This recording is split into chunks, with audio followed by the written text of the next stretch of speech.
Romans chapter 8. There is therefore now no condemnation to those who are in Christ Jesus, who do not walk according to the flesh, but according to the Spirit. For the Spirit of life in Christ Jesus has made me free from the law of sin and death. For what the law could not do, in that it was weak through the flesh, God did by sending his own Son in the likeness of sinful flesh on account of sin. He condemned sin in the flesh, that the righteous requirement of the law might be fulfilled in us who do not walk according to the flesh, but according to the Spirit.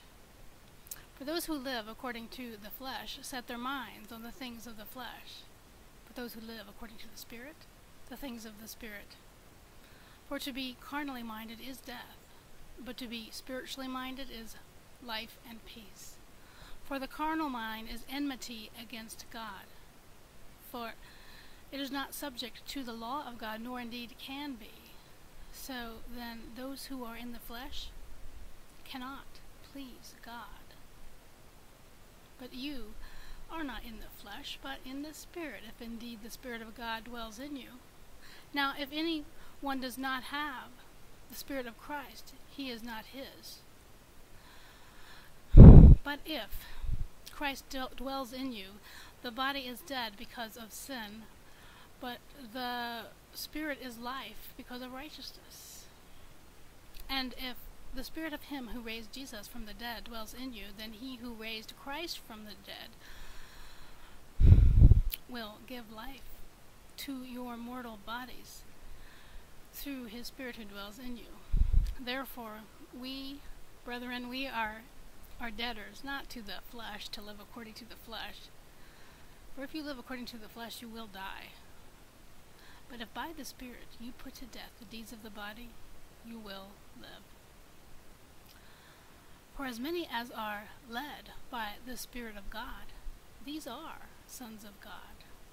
For you did not receive the spirit of bondage again to fear, but you received the Spirit of adoption, by whom we cry out, Abba, Father. And the Spirit himself bears witness with our spirit that we are children of God, and if children, then heirs, heirs of God, and joint heirs with Christ, if indeed we suffer with him, that we also may be glorified together. For I consider that the sufferings of this present time are not worthy to be compared to the glory which shall be revealed in us. For the earnest expectation of the creation eagerly waits for the revealing of the sons of God. For the creation was subjected to futility, not willingly, but because of him who subjected it in hope. For the creation itself shall also be delivered from the bondage of corruption into the glorious liberty of the children of God. For we know that the whole creation labors and groans together with birth pangs together until now. And not only that, but we who have the first fruits of the Spirit, even we ourselves groan within ourselves, eagerly waiting for the adoption, the redemption of the body.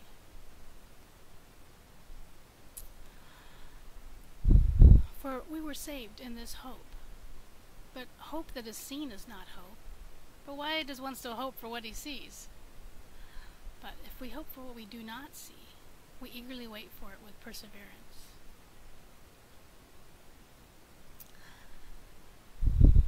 Likewise, the Spirit helps us in our weaknesses. For we do not know what we ought to pray for, but the Spirit intercedes with us with groanings which cannot be uttered. Now he who searches the hearts knows what the mind of the Spirit is, because he makes intercession for the saints according to the will of God.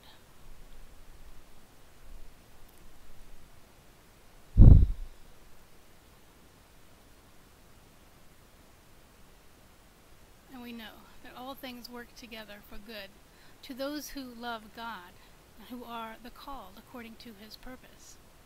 For whom he foreknew, these he also predestined to be conformed to the likeness of his Son, that he might be the firstborn among many brethren. Moreover, those he predestined, these he also called. Those he called, these he also justified. Those he justified, these he also glorified. What then shall we say to all this? If God is for us, who can be against us? He who did not spare his own Son, but delivered him up for us all, how shall he not with him also freely give us all things? Who can bring a charge against God's elect? It is God who justifies. Who is he who condemns? It is Christ who died, and furthermore is risen, and is even now at the right hand of God, who makes intercession for us. Who can separate us from the love of Christ? Shall tribulation, or distress, or persecution, or famine, or nakedness, or peril, or sword? As it is written, we are killed all day long. For your sake we are counted as sheep for the slaughter.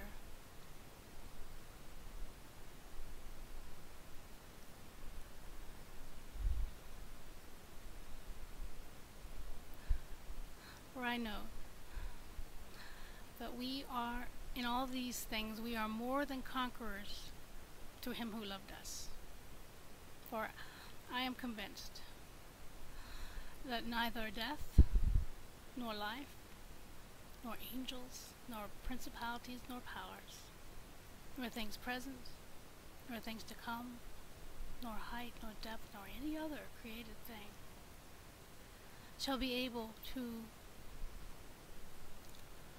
separate us from the love of God that is in